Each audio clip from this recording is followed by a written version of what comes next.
നമസ്തേ. സനാതനധർമ്മമാർഗത്തിലെ ഹിന്ദുധർമ്മമാർഗത്തിലെ എല്ലാവർക്കും പ്രണാമം. ഞാൻ കുളവട്ടൂർ വാമനൻ നമ്പൂതിരി, കൊട്ടാരക്കര.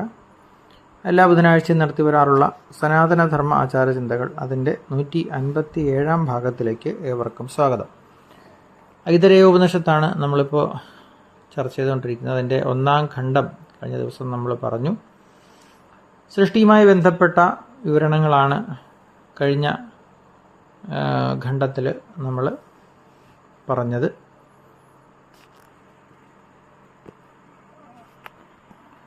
അതിൽ 1-ാം ഖണ്ഡത്തിൽ ഇന്ദ്രിയങ്ങളുടെയും അധിദേവതകളുടെയും ഉൽപ്പത്തിയെക്കുറിച്ച് നമ്മൾ പറയുകയുണ്ടായി. 2-ാം ഖണ്ഡത്തിൽ മനുഷ്യ ശരീരത്തിൻ്റെ മാഹാത്മ്യത്തെക്കുറിച്ചാണ് വിവരിക്കുന്നത്. സൃഷ്ടികർത്താവ് വിരാട് പുരുഷനെ ആദ്യം തന്നെ വിശപ്പും ദാഹവുമാകുന്ന സംസാരധർമ്മങ്ങൾക്ക് പാത്രമാക്കി തീർത്തു. അതുവഴി വിരാട് പുരുഷനിൽ നിന്ന് ആവിർഭവിച്ച ദേവതകളിലും ആ ധർമ്മങ്ങൾ ഉണ്ടായിത്തീർന്നു.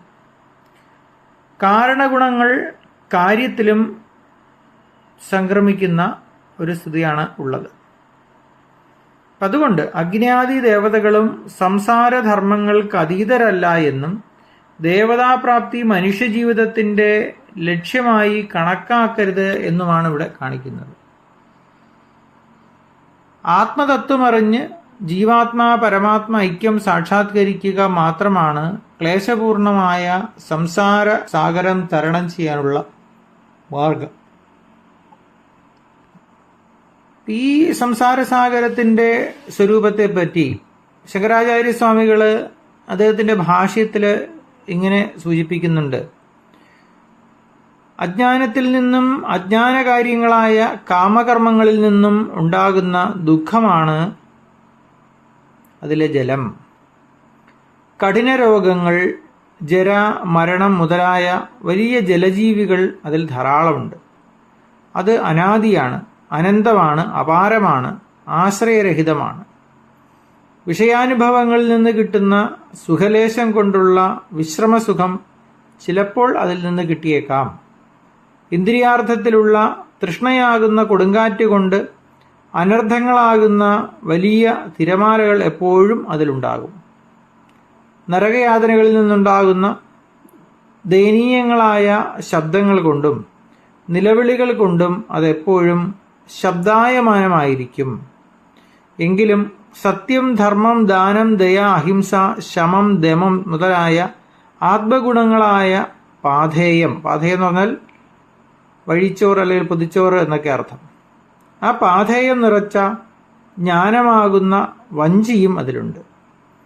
മോക്ഷമാകുന്ന അതിൻ്റെ തീരത്തിലേക്ക് സത്സംഗവും സർവസംഗ പരിത്യാഗവുമാകുന്ന മാർഗങ്ങളും ഉണ്ട്.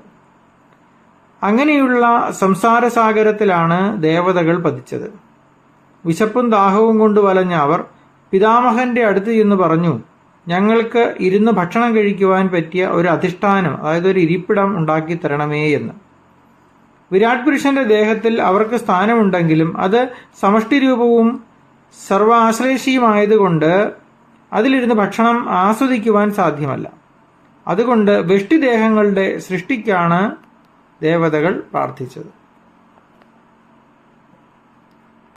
അങ്ങനെ ദേവതകൾ തങ്ങൾക്ക് ഒരു അധിഷ്ഠാനം വേണമെന്ന് ആവശ്യപ്പെട്ടപ്പോൾ സൃഷ്ടികർത്താവ് ആദ്യം വിരാട് പുരുഷ രൂപമുണ്ടാക്കിയതുപോലെ ജലപ്രധാനമായി പഞ്ചഭൂതങ്ങളിൽ നിന്ന് പശുവിനെയും കുതിരയുടെയും, അതായത് പശുവിൻ്റെയും കുതിരയുടെയും ആകൃതികൾ ഉണ്ടാക്കി കാണിച്ചു. അപ്പോൾ അത് രണ്ടും ഞങ്ങൾക്ക് തൃപ്തികരമല്ലെന്ന് പറഞ്ഞ് അവയെ ദേവതകൾ തിരസ്കരിക്കുകയാണ് ചെയ്യുന്നത്. ഇങ്ങനെ താനുണ്ടാക്കിയ രൂപങ്ങളെല്ലാം ആ ദേവതകൾ തിരസ്കരിച്ചപ്പോൾ പിതാമഹൻ അവരുടെ തന്നെ ഉദ്ഭവസ്ഥാനമായ വിരാട് പുരുഷന്റെ ആകൃതിയിലുള്ള ഒരു മനുഷ്യരൂപം ഉണ്ടാക്കി കാണിച്ചു. സുകൃതംബത എന്ന് പറഞ്ഞ് അവർ ആ സന്തോഷം പ്രകടിപ്പിക്കുകയും ചെയ്തു. സുകൃതം എന്നതിന് പുണ്യമെന്നും അർത്ഥമുള്ളത് കൊണ്ട് ഇന്ന് മനുഷ്യൻ പുണ്യകർമ്മങ്ങൾ ചെയ്യുന്നതിൽ ആസക്തരായിരിക്കുന്നു. സൃഷ്ടിയുടെ പരിണാമത്തിൽ നാൽക്കാലികളുടെ സൃഷ്ടിക്ക് ശേഷമാണ് മനുഷ്യ സൃഷ്ടി ഉണ്ടാകുന്നത്. നാൽക്കാലികളിൽ ബുദ്ധിശക്തിയും വിവേകശക്തിയും കുറവായതിനാൽ അവ ദേവന്മാർക്ക് ആവാസയോഗ്യമല്ല.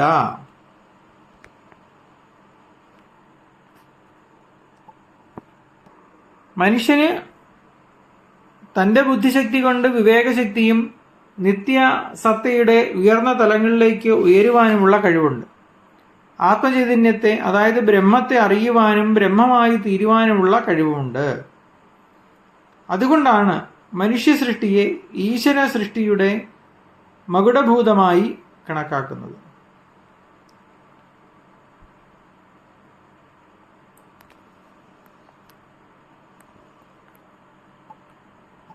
മൃഗശരീരത്തെ വെറും ഭോഗായതനമെന്നും മനുഷ്യ ശരീരത്തെ കർമായതനമെന്നുമാണ് സാധാരണ പറയാറുള്ളത്. അപ്പോൾ മനുഷ്യ ശരീരം എന്ന് പറയുന്നത് കർമായതനമാണ്, മൃഗശരീരം എന്ന് പറയുന്നത് ഭോഗായതനമാണ്. അതാണ് അതിൻ്റെ വ്യത്യാസം. അല്ലെങ്കിൽ മനുഷ്യരും മൃഗങ്ങളും തമ്മിലുള്ള വ്യത്യാസം ചെറിയ രീതിയിൽ ഇവിടെ സൂചിപ്പിച്ചിട്ടുണ്ട്.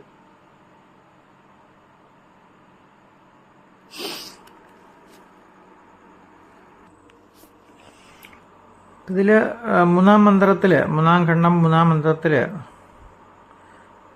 ഇങ്ങനെ പറയുന്നത്, ഇന്ദ്രിയങ്ങൾക്കും അധിഷ്ഠാന ദേവതകൾക്കും വേണ്ടി സൃഷ്ടിക്കപ്പെട്ട അന്നം പൂച്ചയെ കണ്ട എലിയെ പോലെ ഭയന്ന് ഓടിപ്പോകുവാൻ ശ്രമിച്ചു. അതുകൊണ്ട് ദേഹേന്ദ്രിയ സംഘാതമായ ആ വിരാട് രൂപം പ്രഥമ ജാതനാകിയാൽ മറ്റ് അന്നാദികൾ കൊണ്ട്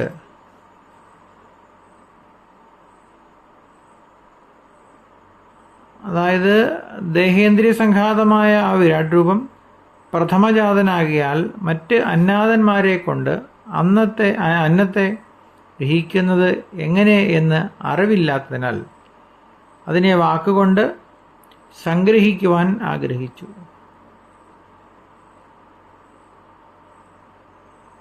അല്ലെങ്കിൽ വാക്കുകൊണ്ട് ഗ്രഹിക്കുവാൻ ആഗ്രഹിച്ചു. അതായത് വാഗേന്ദ്രിയത്തിനെ വിഷയമാക്കുവാൻ ആഗ്രഹിച്ചു എന്ന് സാരം. പ്രഥമജാതനായ ആ പുരുഷൻ അന്ന് വാക്കുകൊണ്ട് അന്നത്തെ ഗ്രഹിക്കുവാൻ സാധിച്ചിരുന്നുവെങ്കിൽ ആ പുരുഷനിൽ നിന്ന് പിന്നീടുണ്ടായവരെല്ലാം വാക്കുകൊണ്ട് തന്നെ അന്നം സ്വീകരിച്ച് തൃപ്തി അടയുമായിരുന്നു. ഇതുപോലെ തന്നെ മറ്റ് ഇന്ദ്രിയങ്ങളെ കൊണ്ടും അന്നത്തെ ഗ്രഹിക്കുവാൻ സാധിച്ചില്ലെന്നാണ് ഇനിയത്തെ 7 മന്ത്രങ്ങളിൽ പറയുന്നത്.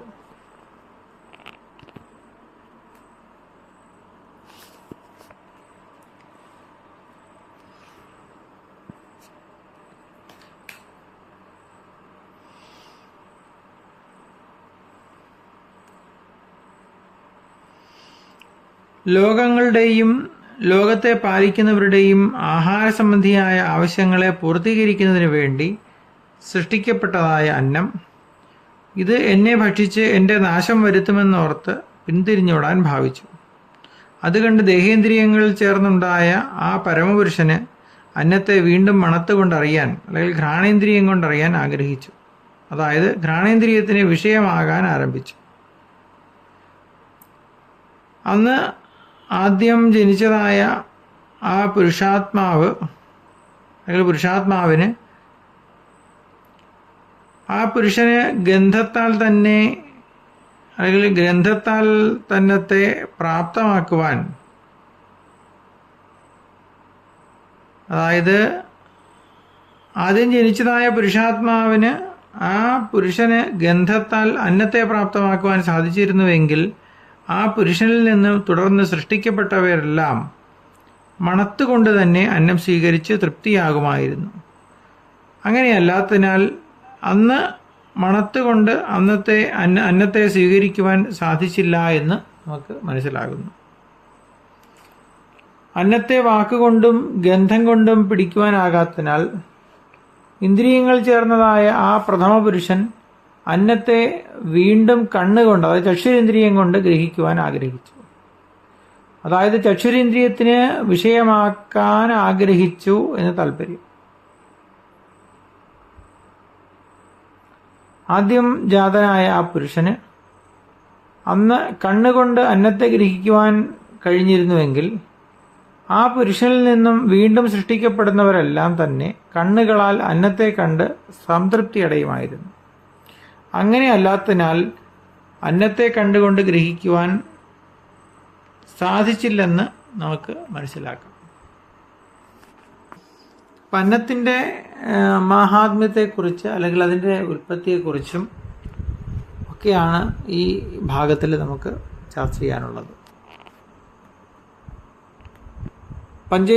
പഞ്ചഭൂതങ്ങളുമായി ബന്ധപ്പെട്ടുണ്ടായ ശരീരത്തിന്, അതായത് പൃഥ്വി, അപ്പ്, തേജസ്, അതായത് അഗ്നി, വായു, ആകാശം എന്നിങ്ങനെ ഉള്ള പഞ്ചഭൂതങ്ങൾ അല്ലെങ്കിൽ പഞ്ചഭൂതങ്ങളെ കൊണ്ട് വികസിച്ചതായ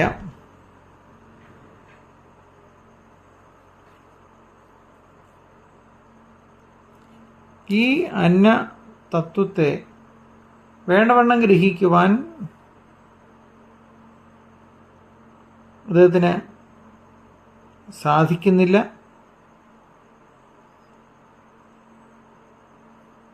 എന്നാൽ ശ്രോത്രേന്ദ്രിയം കൊണ്ട് വളരെ നല്ല രീതിയിൽ ഈ ഭാഗത്തെ ഗ്രഹിക്കുവാനും സാധിക്കുന്നു എന്നുള്ളതാണ് പ്രത്യേകത.